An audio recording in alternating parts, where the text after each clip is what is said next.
kita kali ini bakal belajar untuk public speaking. Ya, gimana rahasianya jago public speaking? Oke, kita ke slide berikutnya dulu. Nah, ini udah ada peringatan nih dari saya nih. Dengerin dan praktekin, oke? Kalian gas ya. Oke. Kalian pasti pernah ngerasain ya kalau misalnya lagi ngobrol gitu atau lagi ngobrol sama orang tuh kadang tuh kayak nggak didengerin pas ngomong gitu ya, atau mungkin ada ngerasa kayak kesulitan buat diungkapin maksud kalian ke orang lain tuh kayak gimana sih, terus udah ngomong panjang lebar biasanya ya, orang yang diajak ngobrol malah nggak ngerti apa yang mau kita omongin gitu, biasanya kan suka kayak gitu ya. Sering, Mas. Oke, kita bakal belajar nih untuk belajar public speaking. Oke, di next. Di sini ada persiapan yang matang gitu ya. Persiapan yang matang adalah kunci keberhasilan dari public speaking. Terus ketika kamu memiliki pengetahuan yang mendalam juga tentang topik yang akan kamu sampaikan, kamu bakal lebih percaya diri nih nantinya buat mampu untuk berbicara dengan lancar gitu ya. Kalau diibaratin di sini ada gambar ya. Untuk persiapan yang matang itu kayak kamu buat mie gitu ya, diibaratin kamu bikin mie. Pertama kan pasti ada siapin pancinya dulu, masak air sampai mendidih gitu ya. Terus baru masukin mie-nya, angkat mie-nya, baru tuang ke mangkok dan kasih bumbunya baru bisa dimakan gitu ya. Begitu juga kalau misalnya kita ngobrol, itu perlu ada persiapannya juga. Jadi ini tuh yang jadi dasar utamanya nih buat kalian untuk ngobrol gitu ya. Jadi persiapan yang matang.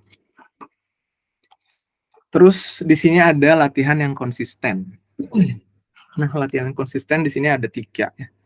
Jadi kuncinya untuk mengasah keterampilan public speaking, terus juga kalian tuh harus luangin waktu juga nih secara teratur nih untuk berlatih berbicara gitu ya di depan cermin, atau mungkin bisa ngerekam presentasi kamu, atau berlatih juga dengan teman-teman atau keluarga gitu ya. Dan semakin sering kamu berlatih juga, mungkin semakin biasa nih kamu bakal untuk bicara depan umum gitu teman-teman. Cara latihannya gimana? Nah, cara latihannya nanti kita bakal bahas di belakang, oke? Itu ya, di belakang nanti kita bakal belajarnya. Terus, ya mungkin saya mau cerita sedikit sih. Dulu tuh saya juga nggak berani gitu kalau untuk ngobrol depan banyak orang gitu, sampai keringet dingin dulu tuh. Dan tapi karena tuntutan kerja juga sih, jadi saya mulai kayak berani ini gimana sih caranya ngobrol depan banyak orang gitu kan. Karena agak susah sih memang kalau untuk awal-awal karir, dan kalau nggak terbiasa mungkin di saat kuliah juga jadi berat gitu. Karena mungkin karena awal-awal karir juga sering diajak meeting sama atasan gitu ya, kayak tingkatan manajer, terus tingkatannya juga vice presiden.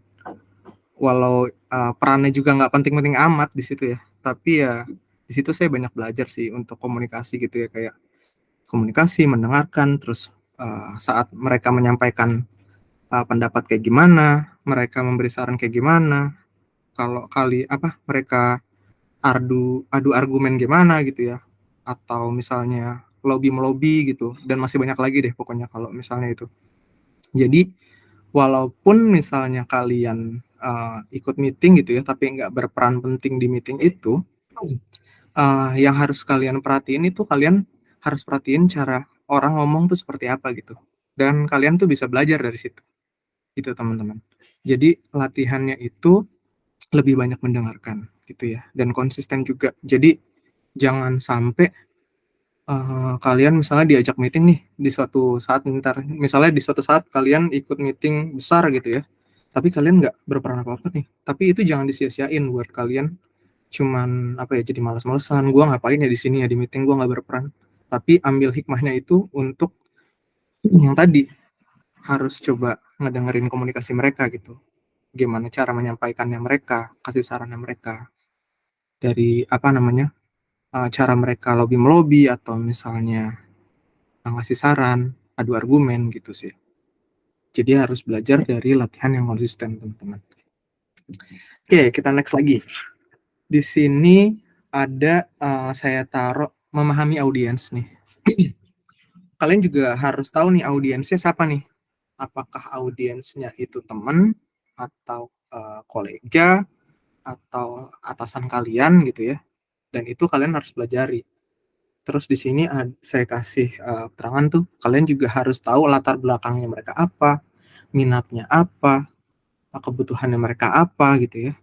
Jadi misalnya latar belakangnya itu, dia tuh manajer, minatnya itu dia tuh lagi minat main sepeda misalnya. Nah itu harus kalian tahu juga tuh. Dan kebutuhannya si manajer sama kalian tuh apa sih gitu. Nah itu harus kalian pelajari juga kalau mau ngobrol sama orang tersebut gitu. Terus yang ketiga di sini, dengan memahami audiens, kamu dapat menyesuaikan gaya bicara, bahasa yang digunakan, dan konsisten yang disampaikan agar lebih relevan dan menarik bagi mereka. Nah, jadi kayak coba aja kalian latihan latihan untuk benar-benar memahami mereka gitu, audiensnya siapa. Kalau dulu saya pernah dikasih tahu sama teman saya dari orang konsultan, mereka itu sampai ngepoin Instagram saya, ngepoin LinkedIn saya gitu ya, untuk tahu minat saya tuh di mana, sekolahnya di mana, kebutuhannya di mana. Dan untuk jadi bahan obrolan gitu. Karena kalau misalnya ada kesamaan atau beberapa latar belakang yang sama gitu, itu bakal lebih mudah nantinya buat kalian tuh komunikasi sama lawan bicara kalian gitu. Itu biasanya diterapin di konsultan-konsultan tuh. Jadi penting banget untuk tahu minat dan kebutuhan mereka gitu. Nggak usah terlalu yang mendalam, tapi setidaknya itu bisa jadi bisa jadi awal mula kalian bisa dekat dengan seseorang gitu, dengan memahami audiens. Oke. Ya, misalnya apalagi ya? Oke. Kalian juga pasti pernah ini juga kan ya, pernah mengalami atau pernah lihat nih orang yang lagi presentasi, ada yang bener-bener diperhatiin orang, sama ada yang nggak bener-bener diperhatiin orang sama sekali kan. Kalau saya mau nanya nih ya sama kalian, menurut kalian kesalahannya itu ada di mana? Nggak interaksi sama audiens, Mas. Oke, betul, satu. Ada lagi? Gaya bahasa yang monoton. Gaya bahasa badan. Gaya bahasa badannya kurang menarik gitu ya? Ya. Betul. Ada lagi?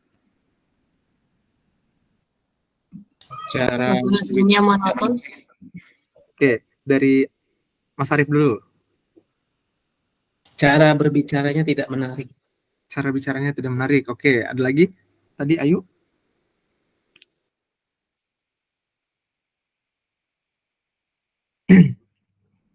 Ayu nggak jadi?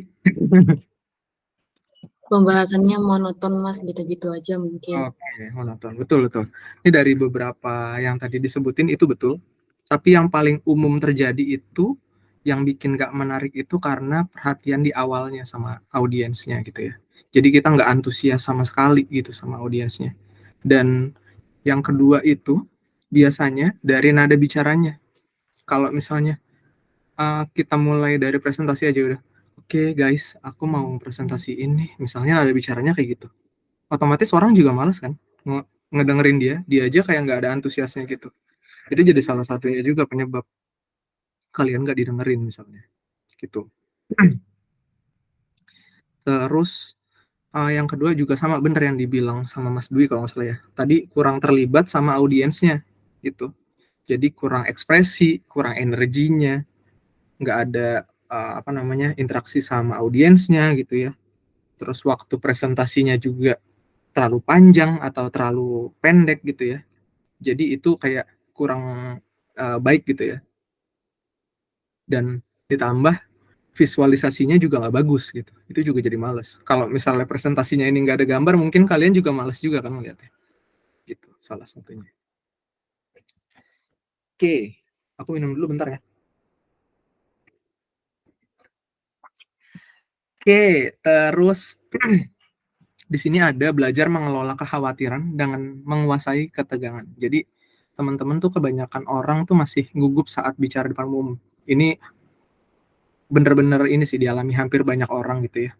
Terus penting untuk belajar mengelola kekhawatiran dan mengendalikan ketegangan yang mungkin kamu rasakan.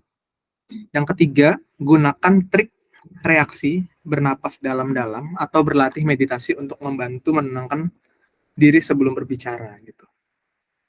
Nah, kalau ini saya nggak bisa jelasin panjang lebar karena mungkin setiap orang beda-beda ya buat ngelola kekhawatirannya. Tapi yang umum saya lakukan tuh biasanya kayak tarik nafas dalam-dalam terus ngeluarin. Biasanya juga seringnya dulu tuh apa ya? Sering loncat-loncat mungkin ya. Sering loncat-loncat aja gitu, loncat-loncat kecil. Terus biasanya jalan santai mungkin kalau misalnya cowok yang ngerokok mungkin ngerokok dulu sebatang dua batang baru presentasi. Itu juga bisa tuh buat ngelola overthinking kalian gitu ya. Dan biasanya kalau ini tuh kejadian kalau kalian tuh udah mikir dulu nih apa yang kira-kira orang ini bakal ngomong gini deh kayaknya. Itu tuh juga biasanya jadi bikin kalian khawatir. Padahal belum tentu orang ini juga bakal ngomong yang seperti yang kalian pikirin gitu. Jadi harus belajar untuk mengelola kekhawatiran tersebut sih teman-teman. Ini salah satu faktor juga. Ada yang mau ditanya di sini? Kalau enggak, aku next lagi. Oke, aku next dulu ya. Nah, terus di sini ada menggunakan bahasa tubuh. Nah, gestur nih, bahasa tubuh dapat mempengaruhi cara yang kamu sampaikan dan diterima oleh audiens. Terus gunakan gerakan tangan yang tepat, juga postur tubuh yang tegap, perhatikan kontak mata dengan audiens, lalu bahasa tubuh yang kuat akan menambahkan kepercayaan diri kamu dan membantu kamu terhubung dengan audiens. Nah, selain bahasa tubuh juga, menurut saya nih kayak apa ya, ekspresi wajah, suara, itu juga penting juga tuh buat kalian komunikasi public speaking gitu ya.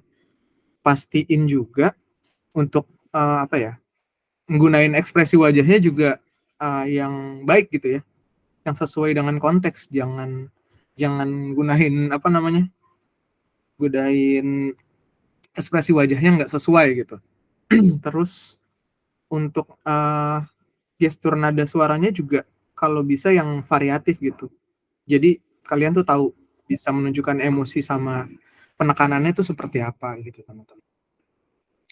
Sebagai contoh mungkin kalau kita pernah ke kantor, pernah ketemu sama Mas Agil, mungkin kalian pernah interaksi sama Mas Agil juga. Mas Agil itu salah satu yang menurutku dia bisa menggunakan bahasa tubuhnya dia dengan bagus sih. Karena dia tuh gampang dapat teman jadinya. Contohnya kayak nggak kenal, dia bakal samperin gunain bahasa tubuh misalnya lambain tangan, ini Sanita ya misalnya gitu. Ini Ayu ya. Itu salah satu teknik yang bener-bener harus bisa diterapin tuh sama teman-teman. Jadi itu bagus banget diterapin dan dia tuh pasti apa ya, interaksi kontak matanya juga dia dapat gitu. Makanya dia tuh gampang buat interaksi sama orang banyak. Dan itu harus dipelajarin juga nih sama teman-teman buat lebih baik lagi untuk public speaking-nya nanti ke depan gitu. Jadi harus dilatih terus-menerus gitu ya. Kalau misalnya takut sama orang yang baru, ya udah sama teman-temanmu dulu aja gitu. Gitu. Sampai sini ada yang mau ditanya dulu? Kalau mau ada pertanyaan juga nanti ini ya, boleh langsung aja. Gitu. Oke, di sini kita masuk ke pembahasan membuat narasi yang menarik. Nah, mungkin kalian sebelumnya pernah kita main game storytelling ya. Nah, itu juga bisa tuh buat belajar nantinya kalian menyusun narasi yang menarik nih. Yang pertama di sini gunakan teknik storytelling untuk membuat narasi yang menarik dan memikat audiens Anda. Terus ceritakan kisah pengalaman atau contoh nyata yang relevan dengan topik kamu. Misalnya Ayu ngobrol sama Sanita gitu ya. Ayu dan Sanita udah pernah ke Bali gitu. Nah, itu coba dibangun tuh. Di Bali tuh ada apa aja yang bisa diceritain di sana, pengalaman seperti apa gitu ya. Itu bisa jadi salah satu apa ya, yang buat kalian bisa dekat dengan lawan bicara kalian gitu. Dengan buat narasi yang menarik. Terus apa ya? Sama ini sih. Oh ya, saya mau cerita juga mungkin. pas saya di Bali juga saya kan sempat belajar ya sama Mas Faiz, anak learning. Mungkin di sini ada yang kenal Mas Faiz gak?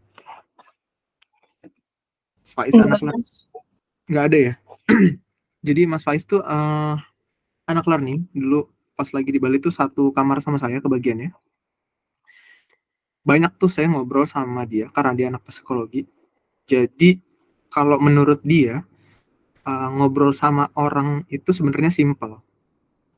Cari kesamaan lawan bicaranya yang pertama. Terus cari topik yang hangat di sekitarnya juga. Itu bisa banget buat ngembangin obrolan kalian gitu. Jadi itu sebenarnya kuncinya untuk ngobrol banyak dengan orang banyak gitu ya. Oke. Nah, terus di sini ada feedback. Jadi nerima umpan balik dan terus ningkatin lagi nih. Coba deh kalian kalau misalnya ngobrol sama seseorang atau siapapun itu, coba kalian minta feedback, kira-kira tuh gue ada kekurangan di mana sih? Gitu. Atau kalian juga bisa nyampein feedback kalian ke lawan bicara kalian gitu ya. Atau ke mentor, minta umpan balik dari siapa aja, bisa teman-teman, bisa mentor, bisa anggota tim atau kelompok diskusi gitu. Itu bebas. Ini penting banget, tapi biasanya orang jarang sekali minta feedback. Jadi kalau misalnya kita nggak minta feedback, kita nggak tahu bahkan kekurangan kita di mana gitu. Apakah malah kadang kebanyakan tuh merasa, oh kita tuh udah bagus kok kerjanya, oh kita tuh udah oke kok gitu ya. Nah ini penting. Jadi feedback itu penting banget gitu. Terus, oh kok ada yang hilang?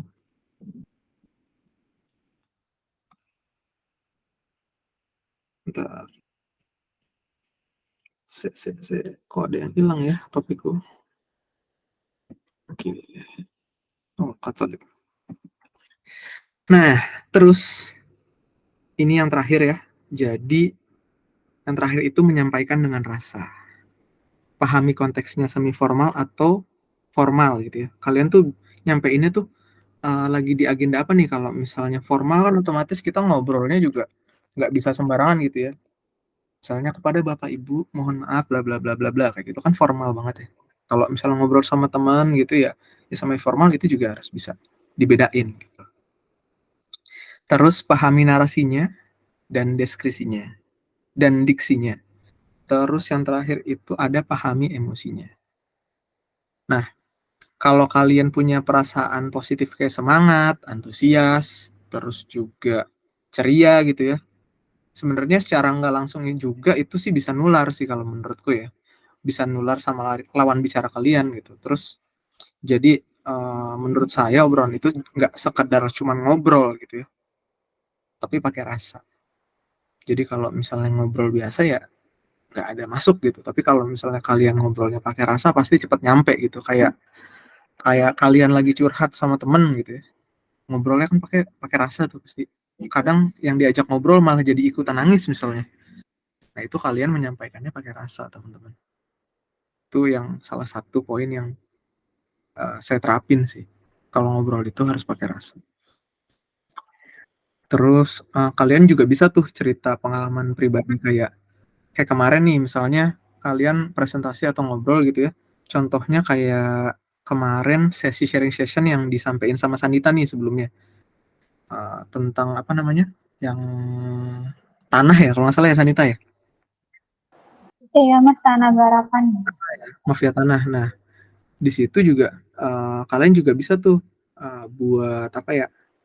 Ceritain tuh pengalaman pribadi kalian saat presentasi sebelumnya kayak Sanita. Kayak misalnya ternyata di sekitar rumah Sanita tuh ada kejadian mafia tanah loh gitu.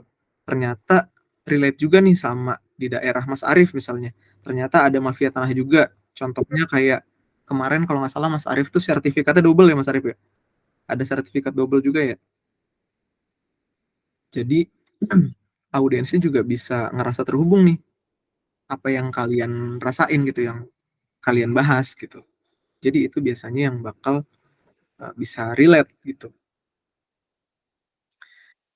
Oke, jadi kesimpulannya sih teman-teman, jadi kalian tuh perlu latihan yang konsisten, jadi pendengar yang baik, ya. Terus yakin sama percaya diri juga nih kalau misalnya bicara depan umum. Terus kalau bisa bicaranya itu yang jelas sama tegas. Lalu apalagi tadi? Gunain nada suara yang variatif misalnya, dan intonasinya juga disesuaikan misalnya.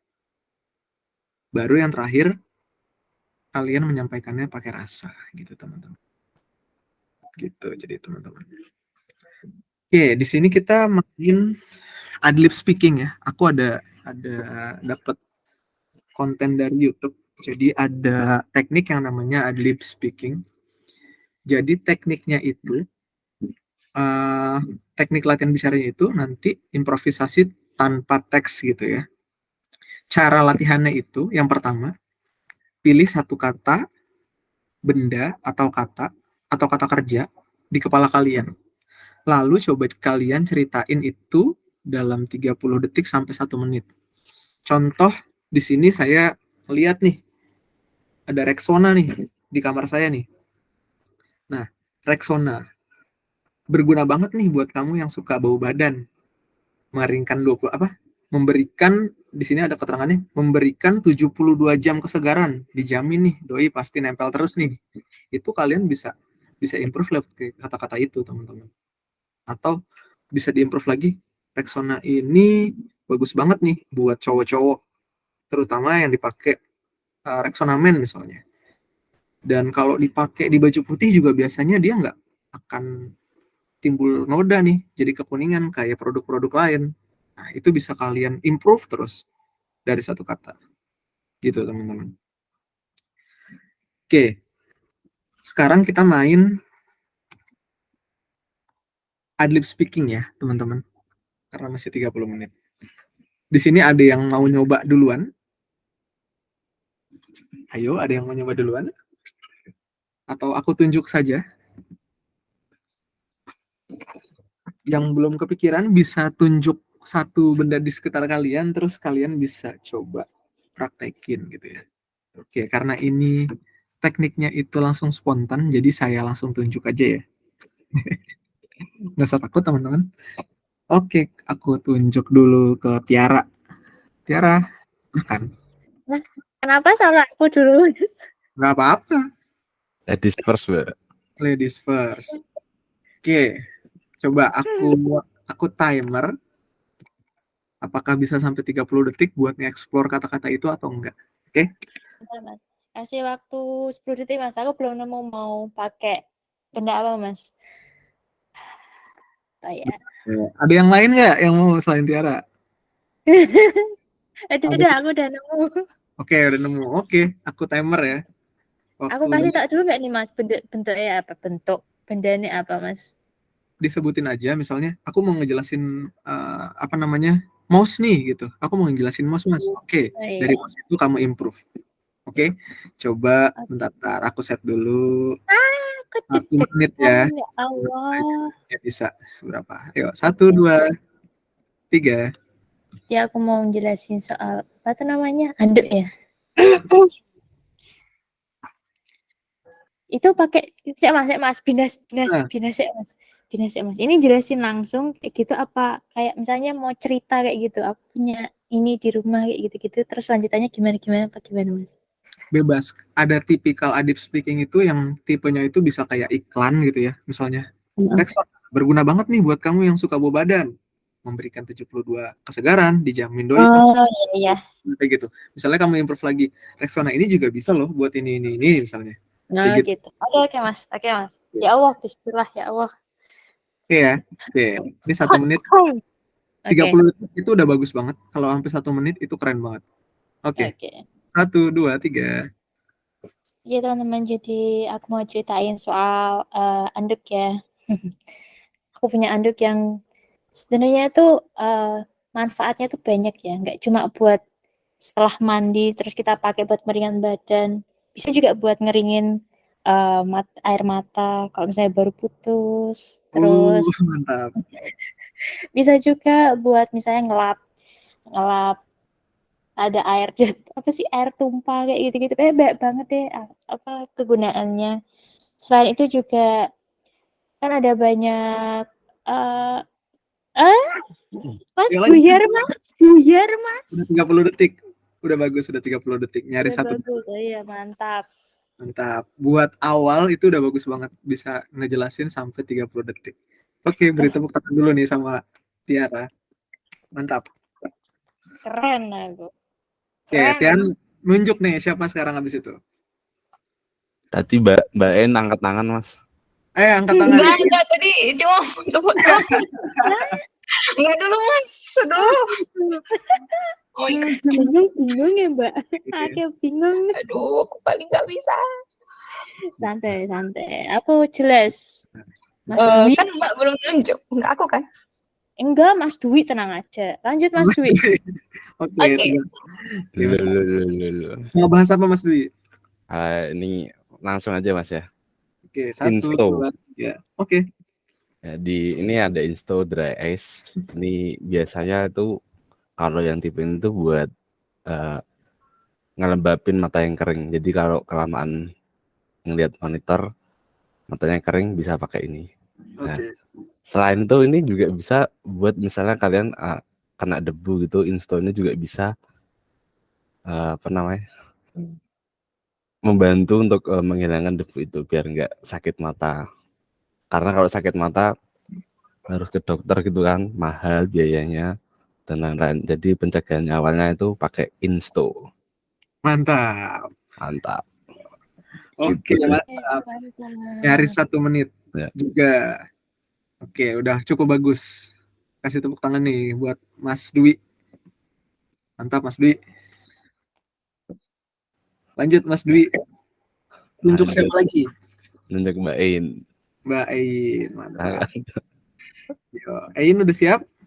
Belum. Yo, siap yuk. Bentar, Mas. Gugup. Nggak usah gugup. Tarik nafas dulu tadi. Tarik Nggak nafas. bisa. Tarik nafas. Loncat. Ein. Tarik uang Mbak. Tarik uang biar nggak. Apa? Tarik uang. Oh my God. Tarik uang juga boleh. Tarik Kontrol uang. belakang, Oke. Udah tenang belum? lari, jogging. Tidur. Ya. Tidur. Oke, yuk. Ein, udah siap? God. Oke. 3, 2, 1. Jadi barang yang bakal aku kenalin ke kalian itu namanya wet brush. Jadi kalau mau sisiran itu nggak usah nyangkut-nyangkut lagi gitu loh. Apalagi kalau untuk perempuan yang rambutnya panjang, itu dijamin lah nggak bakal lengket atau keset gitu.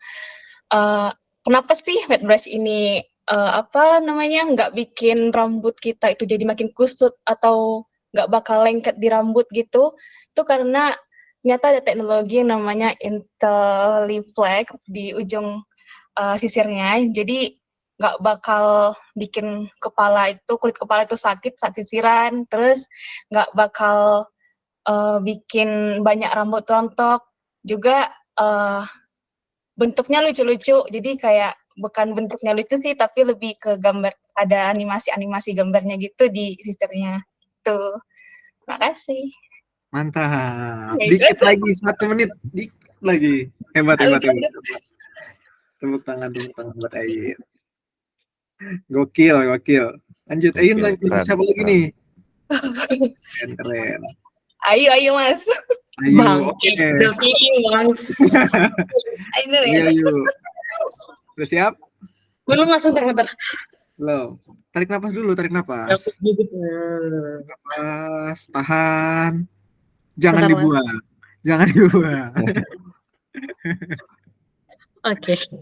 Oke, 3, 2, 1. Ini tentang pisang kepok. Jadi pisang kepok tuh sebenarnya enak banget kalau dimakan langsung sama kalau divariasiin. Maksudnya tuh bisa digoreng atau bisa direbus. Tapi kalau aku sendiri, aku lebih suka dimakan langsung sih. Kadang aku variasiin, kadang aku rebus, terus kadang juga aku goreng. Kalau aku goreng tuh macam-macam juga. Kadang aku goreng campur tepung, kadang juga aku bikin pisang coklat.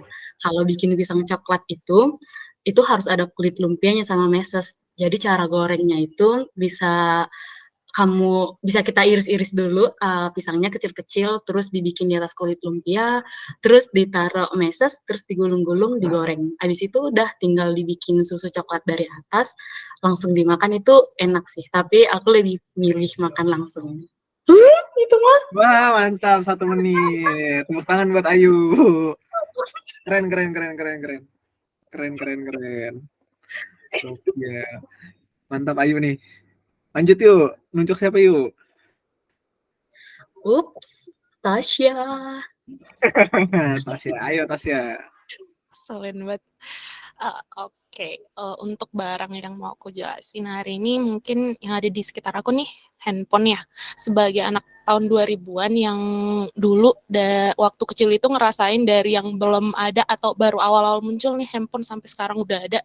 Itu kerasa banget sih emang handphone itu membantu banget. Kita bisa ngapain aja kan di handphone, bisa baca, bisa belanja, bisa kalau bosan bisa main game. Cuman kadang kesini aku ngerasanya kalau hidup kita tuh hampir 100% dikontrol handphone nih. Misal kalau malam nggak bisa tidur, kita main handphone kan biar bisa cepet tidur. Padahal kenyataannya malah jadi kita nggak tidur. Terus kalau lagi sendiri atau lagi kumpul sama temen, itu kita jadi lebih sering pantengin handphonenya. Kalau kita nggak megang handphone tuh, kita jadi nggak tahu ngapa-ngapain. Itu sih, jadi kesini makin kerasanya sebenarnya efek handphone ini, efek positif atau negatifnya sih yang lebih banyak ke hidup kita gitu sih.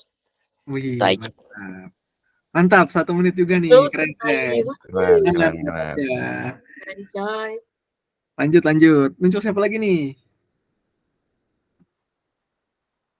Yang belum, Sanita, Laura, Mas Arif. Lanjut siapa yuk? Ayu lagi. Tasya nunjuk siapa? Mas Arif. Yuk Mas Arif. Astaga. Apa ya? Lampu Mas, lampu. Oh iya. Di sini ada lampu. Iya. Oke, Mas Arif udah siap? Oke, siap. Oke, mulai. Oke, hari ini pengen ngebahas yang ada di sekitar. Kayaknya yang enak sih monitor sih. Monitor yang aku pakai sekarang ini ViewSonic VA2465SH. Nah, monitor ini 24 inch widescreen monitor with LED backlight and glossy. Nah, LCD yang dipakai ini tipenya 23.6 white color TFT LCD panel VA panel. Nah, display areanya itu optimum resolutionnya itu 1920 x 1080. Rasio kontras itu 3000 banding 1. Kecerahannya itu bisa sampai 250 cdm. Dan sudut pandangnya itu bisa sampai 178 derajat. Yang paling bagus itu adalah waktu responnya, yaitu 5.5 ms/g delta.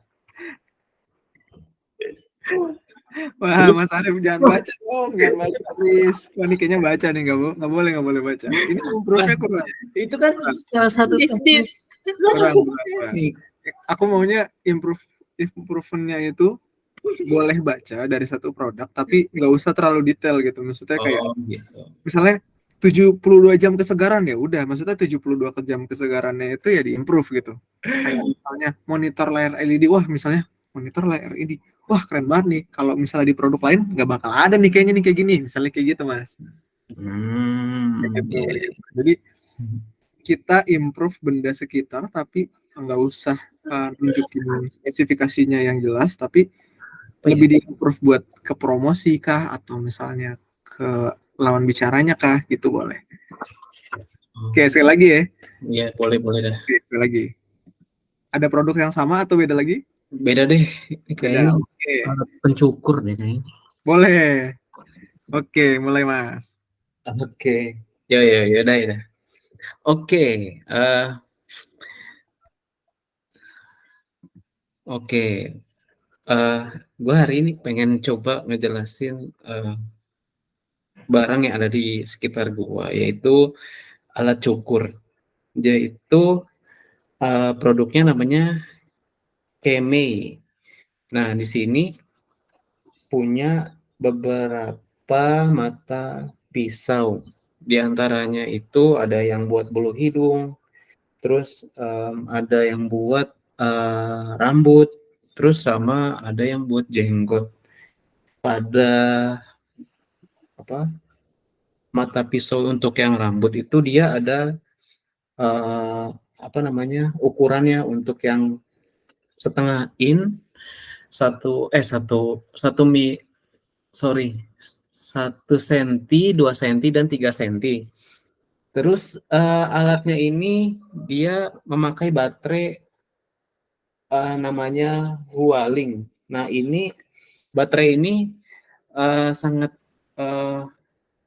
bagus dan udah modern sekali ya, karena ini baterainya bisa langsung di-charger tanpa harus membeli lagi.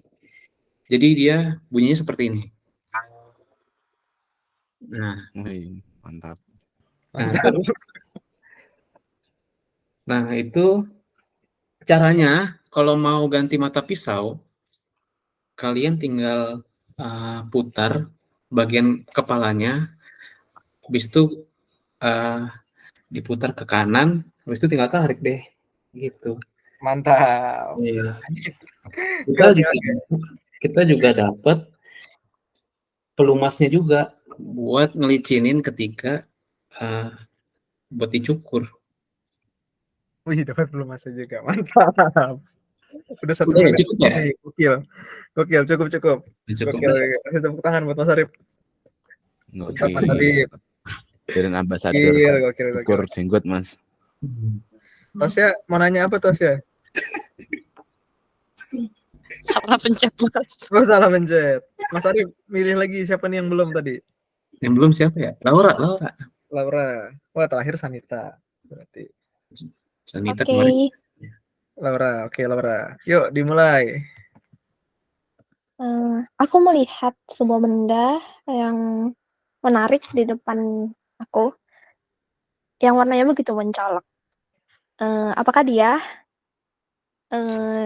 lip gloss? Lip gloss. Mungkin kalian semua pada tahu lip gloss nggak? Ya kan? Jadi yang lip gloss yang aku punya ini adalah lip gloss dari merek Seconded by Titan Tyra, yang salah satu adalah influencer kesukaan aku. Lip gloss adalah rahasia kecantikan yang menghadirkan kilau dan sentuhan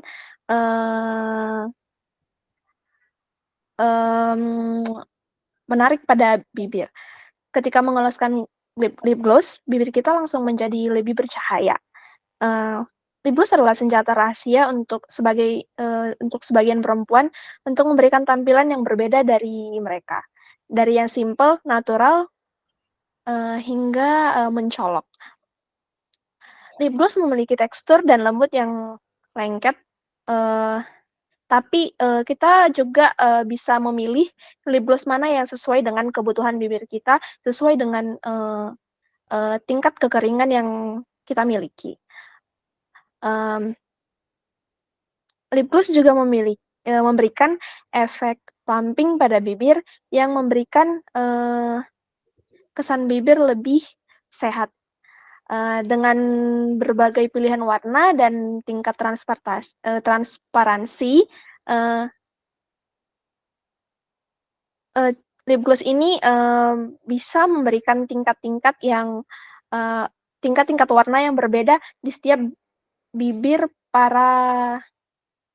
setiap orang. Jika kalian berpikir kalau lip gloss itu hanya bisa digunakan para wanita, tentu salah besar ya. Lip gloss juga bisa digunakan para pria yang memiliki bibir kering dan terlihat lebih gelap agar tampilan bibir para pria juga lebih sehat dan berkilau. Jadi, lip gloss merupakan produk yang universal.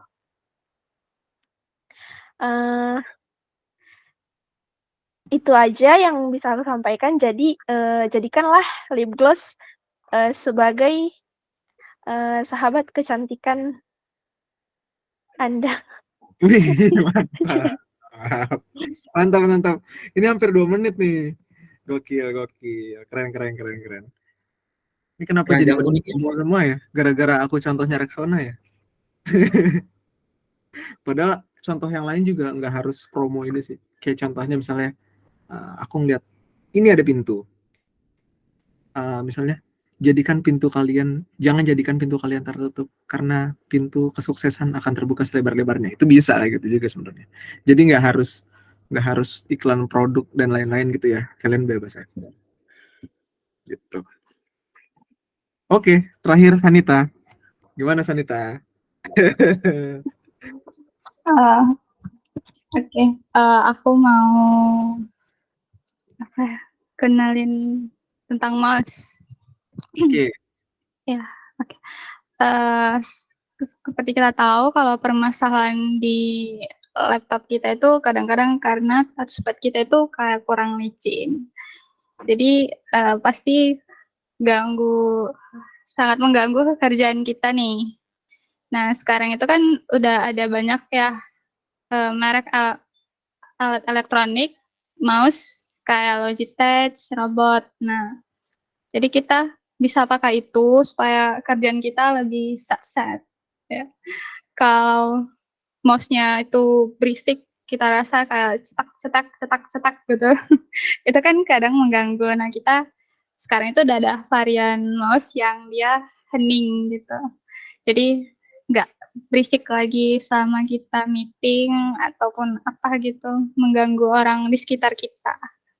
Terus kalau beberapa merek mouse itu, kalau misalnya kita beli, itu ada garansi servisnya selama 30 hari setelah pengiriman. Jadi kalau misalnya sampai ke tempat kita itu kurang baik, bisa kita servis. Oke, jadi buruan beli ya mouse kalau belum beli. Oke, mantap Sanita. Kasih tepuk tangan buat Sanita. Oke, kasih tepuk tangan buat kita semua. Mantap. Ya, ini latihan simpel sebenarnya yang nanti kalian bisa gunain nih buat belajar public speaking biar jago lagi nih buat kedepannya. Oke, sekarang kalian kan udah pernah nyampein semua nih. Kira-kira menurut kalian dari kita semua nih, apa aja sih yang kira-kira masih kurang? Ada yang mau ngasih pendapat gak? Yang kurangnya itu apa aja? Sebelum saya ngasih koreksi. Apa yang masih belum oke? Kosakatanya Mas karena kecepatan mungkin. Ya, oke. Ada lagi? Sama itu Mas. Ini juga buat aku juga sih. Jadi tadi aku masih bingung kata-katanya. Jadi masih pakai dikit. Apa? Itu jeda, masih ada jedanya tuh kayak gitu loh Mas. Betul. Oke. Ini catatannya mungkin buat teman-teman. Yang pertama bener ya, karena nada penyampaiannya kurang lepas pertama nih. Nada penyampaiannya tuh kayak flat terus misalnya. Ini gini, maka gini. Ini gini, maka gini. Itu kan flat banget ya. Jadi nadanya itu harus ditingkatin lagi nih untuk kemampuan improvisasi di nadanya, nada suara kalian. Terus yang kedua itu masih banyak terdapat AE gitu ya. Itu wajar dan itu memang harus dilatih terus biar untuk mengurangi penyampaian yang AE gitu ya. Bahkan sampai kayak misalnya udah yang jago public speaking juga pasti tetap aja ada yang namanya AE. Tapi biasanya kalau untuk minimalisir adanya AE, kalau bisa teman-teman biasain itu untuk diam aja sejenak. Misalnya aku mau jelasin teknik berbicara nih. Teknik berbicara adalah daripada aku lebih baik aku diem dulu, baru bisa lanjut lagi. Itu yang kedua masukannya. Terus yang ketiga itu penyampaiannya itu masih kurang pakai rasa gitu. Jadi nggak kelihatan keluar gitu loh. Nah itu yang harus ditanamin buat teman-teman. Gitu teman-teman. Mungkin itu aja sih yang bisa kita pelajari hari ini. Mungkin nanti di lain kesempatan kita bisa belajar lagi karena ini udah mau jam 4 ya. Semoga bisa berguna presentasi kali ini dari Ratna. Semoga juga teman-teman bisa ditingkatin terus komunikasinya dan bisa lancar terus ke depannya gitu ya. Gitu teman-teman.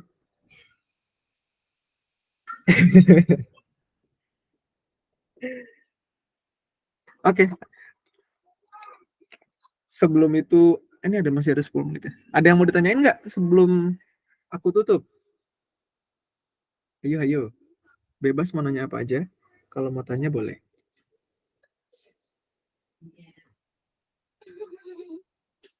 Nggak ada yang ditanya?